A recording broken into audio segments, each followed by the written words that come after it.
আমরা তো আমাদের চাঁদ নিয়ে খুব খুশি। পৃথিবীর এই একমাত্র উপগ্রহ সাহিত্য থেকে শুরু করে সঙ্গীত সমস্ত ক্ষেত্রে নতুন করে অনুপ্রেরণা জুগিয়ে চলেছে। এখন আপনাকে যদি বলি পৃথিবীর চাঁদের সংখ্যা একটা থেকে বেড়ে দুটো হতে চলেছে, তাহলে কি আপনি বিশ্বাস করবেন?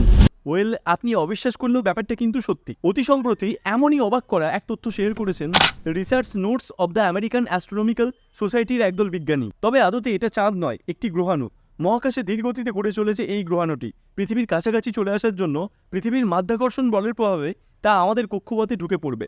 এর নাম রাখা হয়েছে 2024 PT5। 29 সেপ্টেম্বর থেকে 25 নভেম্বর, অর্থাৎ প্রায় 2 মাস এটি পৃথিবীর কক্ষপথে থাকবে। তবে দুঃখের কথা, এর ব্যাস মাত্র 33 ফুট। তাই খালি চোখে আমরা এই গ্রহাণুকে দেখতে পারবো না। এমনকি কম শক্তিশালী টেলিস্কোপেও এই গ্রহাণু ধরা দেবে না। এটা দেখার জন্য প্রয়োজন একমাত্র উচ্চ ক্ষমতা সম্পন্ন টেলিস্কোপের, যা শুধুমাত্র বিজ্ঞানীদের কাছেই রয়েছে গবেষণার জন্য। এর আগে 1981 এবং 2022 সালেও এই ধরনের ঘটনা ঘটেছিল। যাই হোক, খালি চোখে এটাকে দেখা গেলে পৃথিবীর আকাশে একসাথে দুটো চাঁদ বলে মনে হতো। ব্যাপারটা সেক্ষেত্রে মন্দ হতো না, তাই না?